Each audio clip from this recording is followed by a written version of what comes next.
Happy day, friends. I'm Athea Davis. I'm a health and wellness educator. I'm the author of Today's Gonna Be Awesome Sauce, Daily Meditations for Youth, Parents, and Families. I'm also a youth mentor. I mentor youth in the juvenile justice system.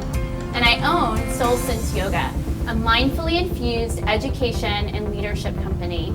And I work with educators and students on bringing mindfully infused health and wellness practices into the classrooms and into schools. I believe that all educators and all students should have the happiest, healthiest life possible. And I believe we can do that through using mindfully infused health and wellness practices. My vision for the world is empowering people and enlivening our world through those practices. Specifically, working with schools, there are 4 quadrants of development that I focus on. The first is the body, the physical part. The moving around, I like to call it, is shaking the negative nillies out. Our bodies love to move. Freeze! Shake it out again. Okay, you gotta shake it out. Turn to the right. Shake it out. Turn to the left. The second quadrant is cognitive and thinking, using mindfully infused practices to ignite our cognitive brain, the brain that focuses and plans and organizes. The third quadrant is using social and emotional learning how to self-regulate our emotions, have confidence and self-control. And the fourth and final quadrant is awareness. Being able to be aware of what we're doing, how we're doing it, and having the ability to be self-reflective. And when we cultivate all of those quadrants, we are engaged in the process and cultivating a strong growth mindset. And Carolyn Dweck, the psychologist, coined that phrase, the growth mindset, meaning that we don't have a fixed brain, that we have a brain that has the possibility of growing each and every day. Hi, my name is Gloria Gonzalez and I'm a 3rd grade teacher. And I believe mindfulness in the classroom is important because it's important in my life, and I've seen it benefit so many people. And our kids come to school, and this is not a vacuum. They bring everything with them to the classroom.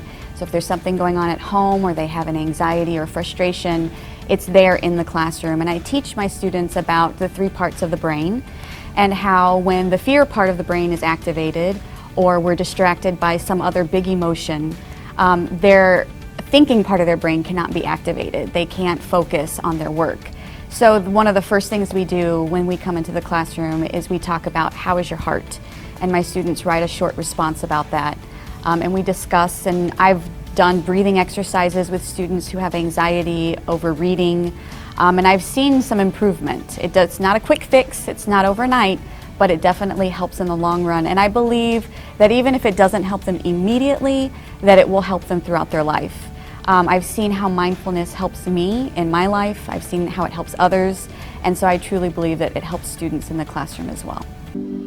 Hi, I'm Brenda Blackman, Assistant Principal at Lakewood Elementary.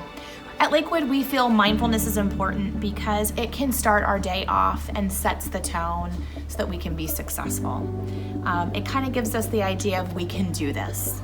It also allows us to take a mental break as the day kind of starts to ramp up and expectations become present for students. Sometimes that academic rigor can increase, and it allows us to take a moment to rest, recharge, or even refocus, release energy, and it's not a bad thing for the teachers as well. We're also seeing that it allows students who are exhibiting some of that anxious-like behavior before tests or quizzes, or again, as academic rigor picks up, it allows them a moment to just rest. Our training has allowed us the ability to fit it in. We can do 20 seconds, we can do a minute, we can do 5 minutes. It can be, again, stuck into the day to recharge or refocus, to calm, and it's all based on what our students are needing. So it allows us to plan for that throughout the day and then also respond to how students are doing. And it also gives us some suggestions on how to incorporate it throughout our day into curriculum, such as reflective writing. So we're really enjoying it. We look forward to further refinement as we learn and grow together. So I love empowering students and educators to dream big and make their dreams come true. And once you do that, you can live the best, brightest, and most awesome sauce life today and every way.